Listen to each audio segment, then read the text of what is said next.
kasus ini tuh rentan politisasi. Kenapa? Misalnya tadi yang pertama audit BPKP itu dilakukan 8 tahun sejak kasus ini terjadi.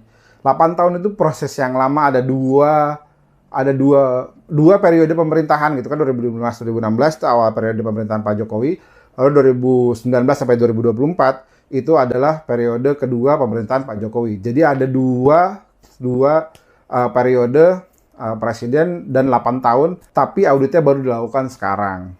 Kenapa nggak dilakukan sebelumnya? Pasca Pak Tom Lembong udah nggak jadi menterinya Pak Jokowi lagi gitu, 2019-2024 kan Pak Tom Lembong nggak jadi menteri lagi, sehingga harusnya mungkin auditnya dilakukan di masa itu supaya lebih fair kondisinya, dan belum lama juga. Lalu poin berikutnya adalah ada banyak menteri setelah Pak Tom Lembong yang juga meneruskan kebijakan yang sama.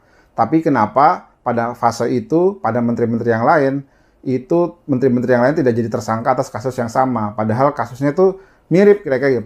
Polanya tuh mirip gitu. Lalu yang terakhir adalah ada hakim anggota yang bertugas dalam kasus ini itu terlibat kasus suap pembebasan terdakwa CPO atau kelapa sawit gitu, yang baru-baru ini juga diungkap gitu. Makanya setelah kasus itu diungkap, setelah hakim ini jadi terduga tersangka kasus suap gitu, hakim ini diganti oleh pengadilan, nggak lagi mengawal kasusnya Pak Tom Lembong gitu. Jadi karena ada dugaan-dugaan ini gitu, jadi kasus ini tuh rentan dipolitisasi juga gitu, sehingga perlu dibuka seterang-terangnya kasus ini tuh seperti apa.